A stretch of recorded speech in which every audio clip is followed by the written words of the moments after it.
আব্বাজান আমি ইমামে হোসাইন আমি ভুল কিছু বলি না, আমি ঠিকই বলেছি। আব্বাজান আমি গোলামের বাচ্চাকে গোলামই বলেছি, আমি ভুল কিছু বলি। আবার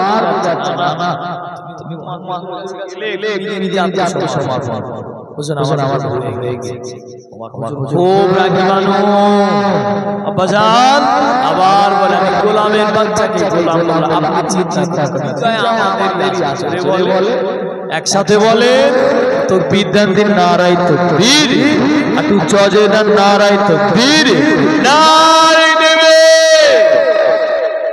আব্বাজান বিজয়টা আমি হোসাইন আমার দিকে রায় রায় চলে মসজিদে নববীতে হাজির হয়ে গেলেন। ওয়ারুজুর নামাজ সালাত ফিরালেন, আমি হোসাইন এলো লব্বাইক আমি নবীর নওয়াসাই পালা হচ্ছে আমি নামাজ পড়ে দাঁড়ানো আল্লাহ পাকে নবীর নওয়াসা ও জানেন আমার আল্লাহ নবীর নওয়াসা ইমামে হোসাইন জোরে জোরে দাঁড়িয়ে দিলে, উঠে দাঁড়িয়ে গেলে, সকলে মাঝে সালাম দিয়ে দিলে।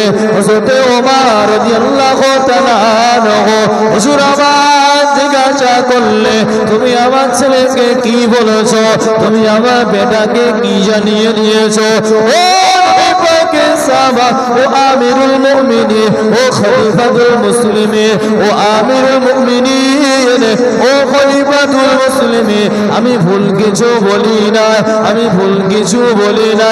আমি বলেছি গোলামের বাচ্চা গোলাম, আবার জানিয়ে দিল আমি বলেছি গোলামের বাচ্চা গোলাম, আমি বলেছি গোলামের বাচ্চা গোলাম।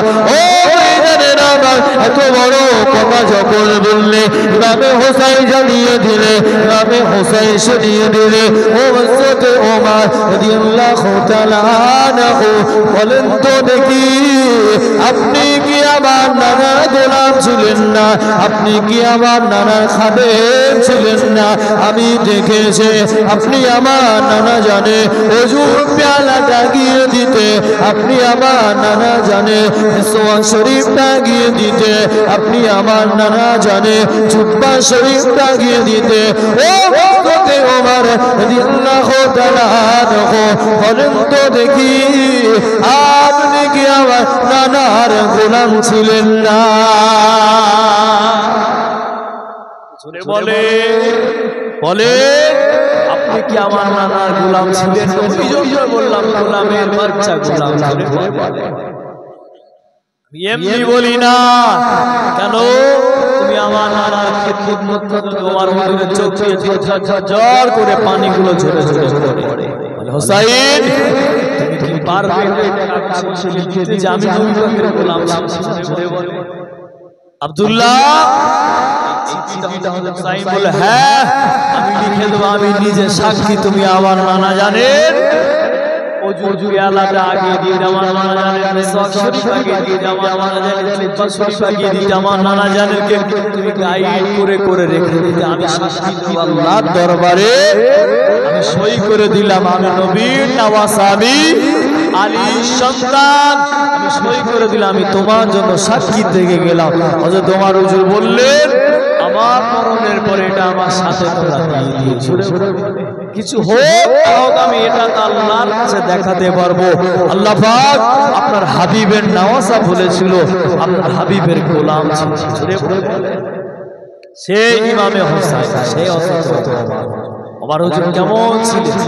আমার হুজুরের ইতিহাসগুলো বলতে গেলে আমাদের কষ্ট হয়, তবে আলেম ওলামা এই যে এমন করে দিল তোমার হুজুর মানে রাগী মানুষ, তোমার হুজুর মানে বড় মানুষ। হুজুরের ভিতরে যে প্রেমটা ছিল এটাকে, হুজুরের ভিতরে যে মহাব্বতটা ছিল এই ওয়াজটাকে করবে, হুজুরের মনটা যে নরম ছিল সেটাকে করবে। সবাই জানে নবী পাক সাহাবা হুজুর মানে কাউকে গেলে নাম করে নাউজুবিল্লাহ মিন যালিক একটা সাহাবাকে প্রচার করে হুজুরের ভিতরে যে প্রেমটা ছিল এটা মাওলানা সাহেব কি বলবে, ওয়াজটাকে করবে।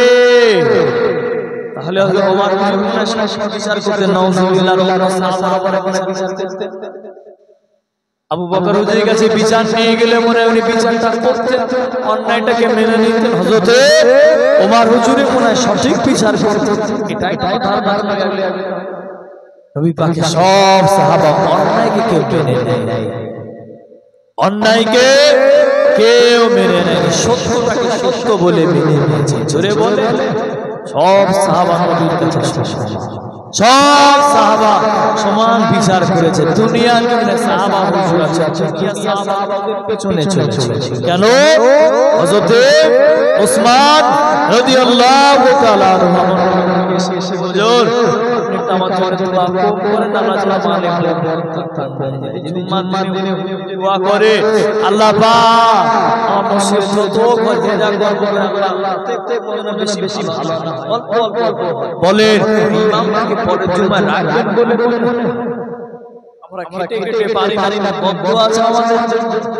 আমরা মালে বরকত চাই, তুমি আমাদের মালে বরকতটা পৌঁছা বলে ইমামকে রাখবেন যদি এমন দোয়া করে জুমায় যদি বলে আল্লাহ পাক মুসলিমদের আল্লাহ মালে বরকত যে চাষাবাদ করে আল্লাহ চাষ করে উন্নতি কম দেন বলে ইমামটা পিছনে মনে সমস্যা হবে রাখি সব আমাদের দোয়া করে ইমাম রাখা থেকে না রাখা ভালো।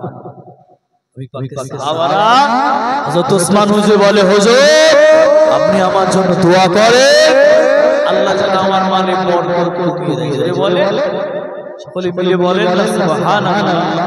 হুজুর আমার এই দোয়া করলেন, নবী পাক বললেন ওসমান তুমি দস্তরখানায় বসে খাও, আজ থেকে দস্তরখানায় বসে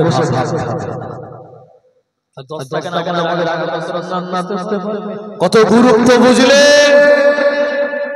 তুমি যে দস্তরখানে বসে ভাত খাও, ওই দস্তরখানে তুমি আজ থেকে আর দস্তরখানে ভাত খাবে না, তুমি দাঁড়িয়ে দাঁড়িয়ে খাবে, ঘুরে ঘুরে খাবে। কি হবে খাবে আমি জানি, দস্তরখানে আজ থেকে খাবে। হযরতে ওসমান রাদিয়াল্লাহু তাআলা আনহু ও ভাইদের আমার আল্লাহ ওয়াকে নবী সাহাবা এতটা ধনী মানুষ, আল্লাহ এতটা মানে বরকত দিল, এতটা মাল হুজুরকে দিয়ে দিল। আল্লাহ নবীর কাছে গিয়ে জানিয়ে দিলে ইয়া রাসূলুল্লাহ হাবিবাল্লাহ, ইয়া রাসূলুল্লাহ হাবিবাল্লাহ, আল্লাহ ওয়াকে নবী হুজুর বেয়াদবি কানি নেবেন না, হুজুর মুস্তাকি কানি নেবেন না, হুজুর বেয়াদবি কানি নেবেন না।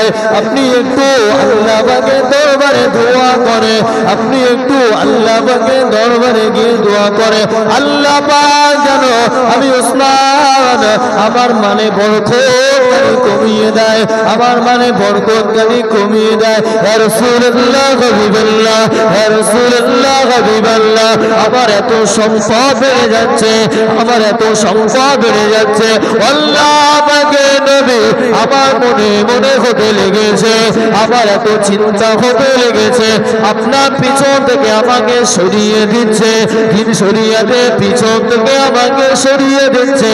ইয়া রাসূলুল্লাহ হাবিবাল্লাহ, আমি ঠিক মতো নামাজে আসতে পারবো না, আপনার কাছে সময়কানি দিতে পারবো না, দিনের জন্য আমি ছুটতে পারবো না। ইয়া রাসূলুল্লাহ হাবিবাল্লাহ, ইয়া রাসূলুল্লাহ হাবিবাল্লাহ, আল্লাহ পাকের নবী হুজুর বেয়াদবি নেবেন না, আপনি দোয়া করেন, আপনি দোয়া করেন আল্লাহ পাক যেন আমার মানে বরকতকারী কমিয়ে দেয়, আমার মানে বরকতকারী কমিয়ে দেয়। আল্লাহ নবী জানিয়ে দিলে, আল্লাহ নবী শুনিয়ে দিলে ও বাবাজি ওসমান আজ থেকে দস্তরখানায় বসে বসে ভাত খাবে না।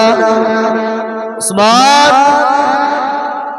আজ থেকে দস্তরখানে বসে বসে আর ভাত খাবে না, দস্তরখানায় বসে বসে বুঝলেন মালে বরকত আনতে গেলে কিন্তু আমাদের প্রত্যেকের খাওয়ার লাগবে না।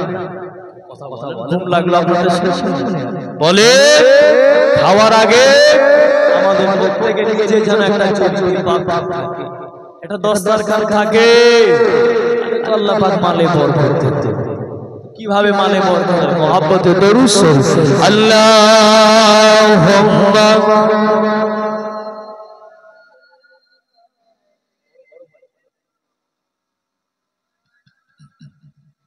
ওয়া আলা আলি সাইয়্যিদিনা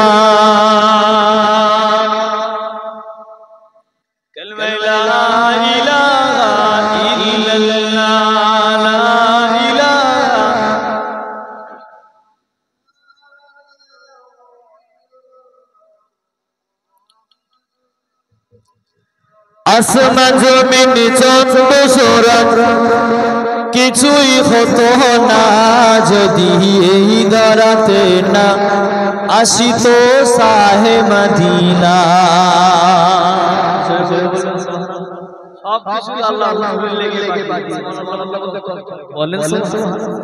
আসমান জমিন চন্দ্র সূরজ আসমান জমিন চন্দ্র সূরজ কিছুই হতো না যদি এই ধরাতে না আসিত শাহে মদিনা। যদি এই ধরাতে না আসিত শাহে মদিনা। হেরা গোহাই খোদার কোরআন নাজিল হলো, জিবরিল সে নূর নবীকে পড়তে বলিল। মহান বাণী খোদার কোরআন মহান বাণী খোদার কোরআন নাজিল হতো না যদি এই ধরাতে না আসিত শাহে মদিনা। আসমান জমিন চন্দ্র সূরজ আসমান জমিন চন্দ্র সূরজ কিছুই হতো না যদি এই ধরাতে না আসিত শাহে মদিনা। যদি এই ধরাতে না আসিত শাহে মদিনা। আল্লাহুম্মা সাল্লি আলা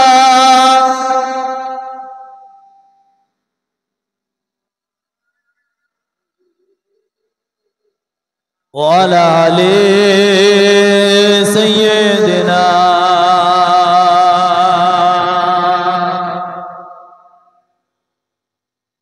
জনম জনমে সাথী নবী আমার প্রিয় নবীজি। জনম জনমে সাথী নবী আমার প্রিয় নবীজি। তাকে ভালোবাসিলে তাকে ভালোবাসিলে পেয়ে যাবে তুমি খোদারি জনম জনমে সাথী নবী আমার প্রিয় নবীজি। জনম জনমে সাথী নবী আমার প্রিয় নবীজি। আল্লাহ বলে ওরে বান্দা বানিয়েছি সব কিছু তার শিলা। আল্লাহ বলেন ওরে বান্দা বানিয়েছি সব কিছু তার শিলা। তোমরা তারি স্মরণ করো তোমরা তারি স্মরণ করো। বানিয়েছি সব কিছু তার শিলা। সেই নবীকে ভুলে গেলে হয়ে যাবে তুমি জাহান্নামী। জনম জনমে সাথী নবী আমার প্রিয় নবীজি। জনম জনমে সাথী নবী আমার প্রিয় নবীজি। বান্দার জন্য রহমত স্বরূপ নবীকে পাঠাইলেন আমার প্রভু। হাসর মিজান পুলসিরাত হাসর মিজান পুলসিরাত হাদিস কোরআন মেনে কাটাও তোমার জিন্দগি। জনম জনমে সাথী নবী আমার প্রিয় নবীজি। জনম জনমে সাথী নবী আমার প্রিয় নবীজি। আল্লাহুম্মা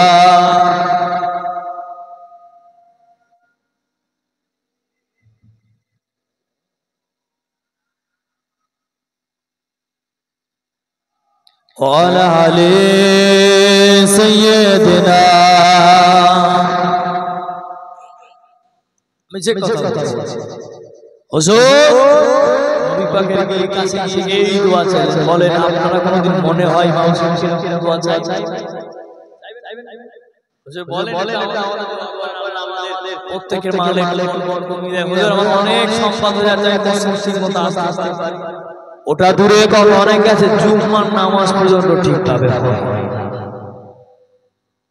জুম্মার নামাজ পর্যন্ত আমাদের এখন অনেক যুবক ভাইদের ঠিকভাবে কবে ফজরের নামাজটা পড়েছে সে নিজেও মসজিদে কবে যে ফজরের নামাজটা আদায় করেছে ওটা পর্যন্ত অনেকে জানে। খাতা খুলে সব তো লাল কালি প্রথম হিসাব হবে আপনি নামাজ পড়েছেন। ইবাদত সমস্ত ইবাদতের ভিতরে আপনাকে ছাড় দিয়ে দিয়েছে। রোজা করতে পারবেন না, রোজা মাফ, অর্থ নেই যাকাত মাফ, টাকা পয়সা নেই হজ মাফ, এখানে দান করতে পারবেন না, আপনি হকদার আপনি পাবেন, নামাজটা কিন্তু কোন মুফতি সাহেব আছে নাকি এমন ফতোয়া দিল যে না না এই কারণের জন্য নামাজ কারোর জন্য মাপ নাই। সমস্ত যত ইবাদত রয়েছে প্রতিটি ইবাদতে আপনার আমার জন্য ব্যবস্থা করে দিলেন। নামাজে আমাদের এক পরিমাণ ছাড় দেয়, মসজিদটা ভরবে বলে মসজিদটা করা হয়, পাঁচ ওয়াক্ত নামাজে মসজিদ হবে বলে নাকি মসজিদে লেখা যেটা শুধু জুম্মার নামাজ হবে, এটা তো কোনো কথা না। মসজিদটা পাঁচ ওয়াক্ত নামাজ ছেলেরা আসবে, যুবকরা আসবে, এটাই তো মসজিদ। আজকে মসজিদ আপনাকে ডাকছে, এমন একটা সময় আসবে মসজিদ আপনাকে মুয়াজ্জিন সাহেব নাকি প্রতিদিন ডাকে, নিজের জন্য মুয়াজ্জিন ডাকে না, ডাকছে আল্লাহ আল্লাহর রাসূলের জন্য। এমন একটা সময় মুয়াজ্জিন সাহেব আপনাকে তখন আমার আপনার ওইজন্য সাহাবা হুজুরদের থেকে দেখে দেখে শিখে, সাহাবা হুজুরদের দেখে দেখে মানেন আমাদের জিন্দেগি কেমন করে কেটেছে। আর আজকে আমরা গুনাহগার, আমাদের জিন্দেগি কেমন করে আল্লাহ পাকের নবী সাহাবা হযরত উসমান রাদিয়াল্লাহু তাআলা আনহু হুজুর আবার কি করলে, হুজুর আবার কি জানিয়ে দিলে আল্লাহ নবী কথা অনুযায়ী কাজ করে। আল্লাহ নবী কথা অনুযায়ী যখন কাজ করা শুরু করে, ও ভাইজানের আমার আল্লাহ নবী সাহাবা হযরত উসমান ঘোড়ার পিঠে উঠে গেলে উটের পিঠে উঠে উঠে খাওয়া শুরু করে, উটের পিঠে উঠে উঠে খাওয়া শুরু করে। কিছুদিন পরে আল্লাহ নবীর কাছে গিয়ে সালাত দিয়ে জানিয়ে দিলেন, ইয়া রাসূলুল্লাহ হাবিবাল্লাহ, ইয়া রাসূলুল্লাহ হাবিবাল্লাহ, আমার মনে হয় আমি উসমান আমার জন্য আপনি মনে হয় দোয়া করতে ভুলে গিয়েছেন, আপনি মনে হয় দোয়া চাইতে ভুলে গিয়েছে। ইয়া রাসূলুল্লাহ হাবিবাল্লাহ, ইয়া রাসূলুল্লাহ হাবিবাল্লাহ, আল্লাহ নবী হুজুর বেয়াদবি নেবে নাই, আমি উসমান আপনাকে বলেছিলাম, আমি উসমান আপনাকে বলেছিলাম ইয়া রাসূলুল্লাহ হাবিবাল্লাহ, আমার এত মাল আপনি দোয়া করেন আল্লাহ পাক যেন আমার মানে বরকতখানি কমিয়ে দেয়, আল্লাহ পাক যেন আমার মানে বরকতখানি কমিয়ে দেয়। ইয়া রাসূলুল্লাহ হাবিবাল্লাহ, আপনি কি আমার জন্য দোয়া করেন নাই? আল্লাহ পাক আগে থেকে আমার মানে আরো বরকত দিচ্ছে। হুজুর আমার মনে হয় আপনি মনে হয় দোয়া করতে ভুলে গেলেন, আল্লাহ পাক আমার মানে আরো বরকত দিয়ে দেন। নবী আমার জিজ্ঞেস করলেন, উসমান তুমি 10 টাকা খাও না? হুজুর না না, আমি আর 10 টাকা নিয়েছি, আমি উটের পিঠে উঠে উঠে এখন কাঁদছি। জন্য সাহাবা হুজুরা দেখে দেখে মান পাগল হয়ে গেছে, কি বলে সংসদ হয়ে গেছে, লাভার সময় জোর মত মালে বরকত আরো। আল্লাহ নবী আবার জিজ্ঞাসা করলে, আল্লাহ নবী আবার শুনিয়ে দিলে, ও বাবাজি উসমান, তুমি যখন খাওয়া দাওয়া করো যে খাবারগুলো নিচে পড়ে যায়, যে খাবারগুলো নিচে পড়ে যায়, যে অন্নগুলো নিচে পড়ে যায়, ও বাবাজি উসমান ওই অন্নগুলো তুমি কি করো বাবা? ওই অন্নগুলো তুমি নিয়ে কি করো? ইয়া রাসূলুল্লাহ হাবিবাল্লাহ, ইয়া রাসূলুল্লাহ হাবিবাল্লাহ, আল্লাহ অপচয়কারী শয়তানের ভাই অপচয়কারী শয়তানের লক্ষ্য আপনি জানিয়ে দিয়েছে। ওই জন্য ওসমান যখন উঠে পিঠে পিঠে খাওয়া শুরু করে, ঘোড়ার পিঠে উঠে উঠে খাওয়া শুরু করে, ইয়া রাসূলুল্লাহ হাবিবাল্লাহ যে মালগুলো যে খাওয়াগুলো জমিনে পড়ে যায়, বালুতে পড়ে যায়, আমি ওসমান আবার লেবে যায়, আমি ওসমান আবার লেবে যায়, ওই খাবারগুলো ওই খাদ্যগুলো আমি আবার ধুয়ে ধুয়ে ওসমান এই যে অপচয় তুমি ওখানে করলে না, আল্লাহ আরো বরকত দিয়ে দিয়েছে। জোরে বল হুজুর কি হবে আমার উপায়? তালি বোঝে মালে যদি বরকত দিতে যান তাহলে কি দিতে হবে? আমার খাওয়ার আগে প্রত্যেকে চালান একটা চুরি পাক আর রাসূলের আদেশ ওখানে পড়েও যায়, ওটা তুলে আবার ওসমান হুজুর এত সম্পদে মালিক তালি পোয়াচ্ছে, সিমেন্টের দরকারে ছোট পাতা তো বেশি মাই লাগে। আলহামদুলিল্লাহ প্রত্যেকই সুন্নাতটা মানা, শুধু আলেম ওলামা সুন্দর বার করে দেবেন, এটা সুন্নাত না। আলেম ওলামার জন্য নামাজ পড়া, আপনাদের জন্য নামাজ, আপনার জন্য নামাজটা যেমন ফরজ আমার জন্য ফরজ, ইসলামের আইন সবার জন্য সমান। নবী রাসূল কুতুব পীর মুর্শিদ সবার জন্য শরীয়তের আইনটা সমান। এই নবী ছেলে বলে তার জন্য শরীয়তটা হালকা, পীরের ছেলে বলে তার জন্য শরীয়তটা হালকা, গৌসের ছেলে বলে তার জন্য শরীয়তের বিধান হালকা। সবার জন্য আইনটা কিন্তু সমান, সবার জন্য বিচারটা কিন্তু সমান। কবরে কিন্তু আপনাকে এই প্রশ্ন করা হবে না আপনি কি তাবলীগ, আপনি কি আজান কাছে, আপনি কি আহলে হাদিস, আপনি কি বেরলভী, আপনি কি শিয়া, এই প্রশ্ন তো আপনাকে করা হবে। কবরে দলমত নিয়ে আমাদের ওখানে গেলে এখান থেকে ঈমানটাকে মজবুত করে আমাদের অনেক পথ রয়েছে, কোনটা মানবেন? কিছু কিছু মানুষ অনেক তারাও দলিল দেয়, আবার কিছু কিছু নাবিন নিচেবাদীরাও দলিল দেয়, আবার কিছু কিছু নিয়তি করে না, ওরাও উপযুক্ত দলিল পেশ করে। বলেন কোনটা মানবেন আপনি? ওরাও বলে বুখারী শরীফ, ওরাও বলে অমুক কিতাবে এই প্রমাণ, আমরাও দলিল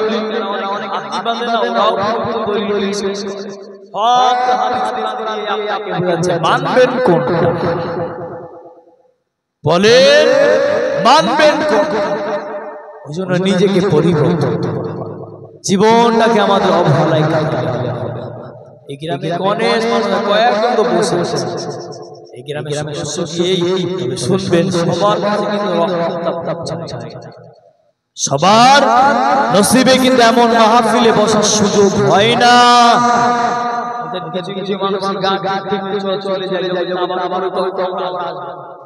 যখন কিয়াম হবে তখন চলে আসবে, এমন মাহফিলে বসার সবার কি মহিলা ওই জন্য কোনটাকে পরিবর্তন আল্লাহুম্মা সাল্লি আলা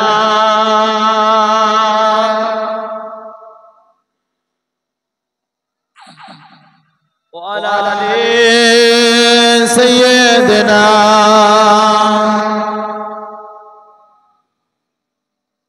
আমার নবী পাকের একজন সাহাবা ছিলেন আব্দুল্লাহ ইবনে হুযাইফা রাদিয়াল্লাহু তাআলা। হুজুর কয়েকজন সাথীদের নিয়ে রোমের বাদশা ওনাদেরকে আটকে দিল, ওনাদের কাজ যেতে দেয় না। কি বললেন? গল্প করতে আপনাদের যেটুকু বলবো আলহামদুলিল্লাহ হাদিস এবং কোরআন থেকে আলোচনা। সাহাবা হুজুর সাথীদের নিয়ে যায় রোমের বাদশা আব্দুল্লাহ ইবনে হুযাইফা রাদিয়াল্লাহু তাআলা হুজুরকে আটকে তিনি বললেন মুসলমানদের নাকি ঈমানটা বড় শ্রেষ্ঠ, মুসলমান সব জায়গায় বিক্রি হয়ে যাবে নাকি ঈমানটা বিক্রি করে মুসলমান নাকি বিক্রি হয় না। তবে হুজুরদের আটকে দেখে দাঁড়িয়ে দাঁড়িয়ে বললেন তোমাদের ভিতরে কে এর মধ্যে হেড আছে? হযরতে আব্দুল্লাহ হুজুর বললেন এখানে এখানে লিডার আছে, আমি জোরে বলবেন না, জোর গলায় কাফেরদের সামনে বলছে আমি কি বলার আছে আমার যুদ্ধেরকে আটকে দিলে সাহাবা হুজুরদেরকে আব্দুল্লাহ ইবনে হুযাইফা রাদিয়াল্লাহু তাআলা আল্লাহ পাকে নবী সাহাবাদেরকে ওইখানে গিয়ে আটকে দিলে। রোমে বাদশাহ যখন আটকে দিলে আব্দুল্লাহ ইবনে হুযাইফা রাদিয়াল্লাহু তাআলা নবীকে জানিয়ে দিলে এদেরকে গ্রেফতার করো, এদেরকে গ্রেফতার করো। তুমি যদি এখনই মন দিয়ে বলো, তোমার জবান দিয়ে যদি তুমি বলো, তোমার জবান দিয়ে যদি বলো, যদি মুহাম্মদকে ভুলতে পারো, তুমি যদি নবীকে ভুলতে পারো, তুমি যদি রাসূলকে ভুলতে পারো, এই রোমের অর্ধেকটা রাজত্ব তোমাকে দিয়ে দেব, অর্ধেকটা রাজত্ব দিয়ে দেব।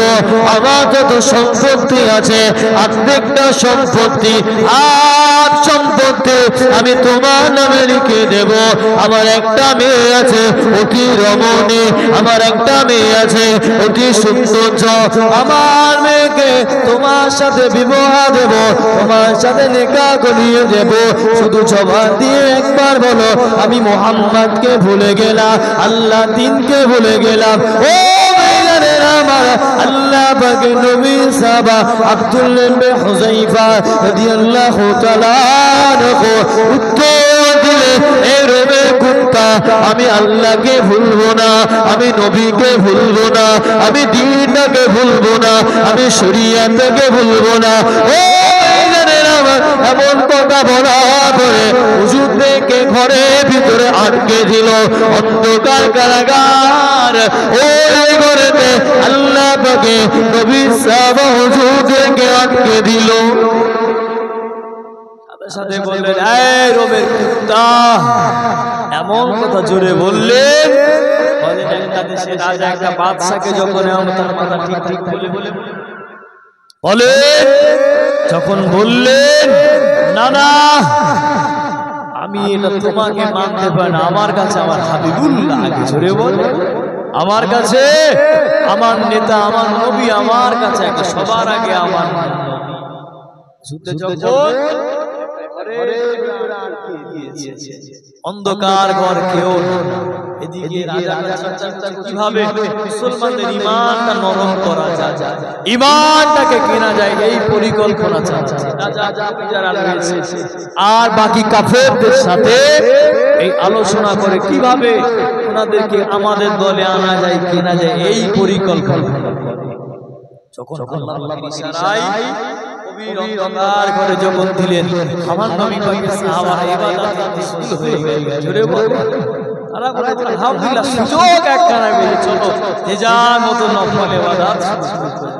সব সাহাবারা নামাজ শেষ করে কেউ হাতে হাতে বলে কেউ আল্লাহর ইশকে ফানা বিল্লাহ হয়ে গিয়ে জিকির করতে শুরু করলেন।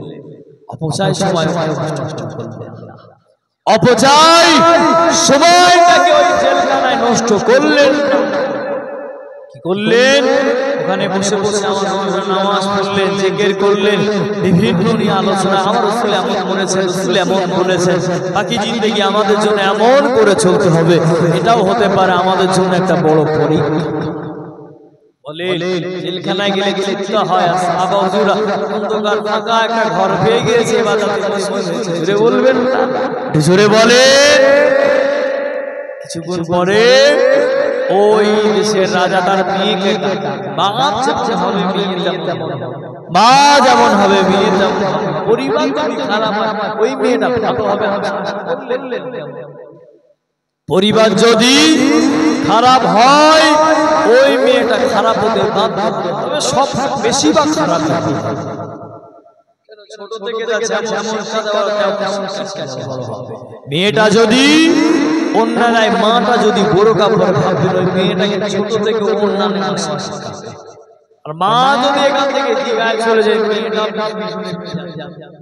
বাপটা যদি জিগায় যায় সাথে নিয়ে যাবে, এখান থেকে তো বেশি সময় লাগে না। আপনি আশা করলেন কি করে যে ওই মেয়েটা ভালো হবে, ওই পরিবারটা ভালো হবে? ছোট থেকেই তোকে নোংরা জিনিস শেখানো, ছোট থেকেই ওর ভিতরে আদত নাই। ওই রাজা তো কাফের, মেয়েটা কেমন হবে? বাপ মেয়েকে ডাকলেন, ডেকে বললেন তুমি যাও, অমুক একটা যুবক ওই কারাগারের ভিতরে রয়েছে, তুমি এমন সাজে সজ্জিত হবে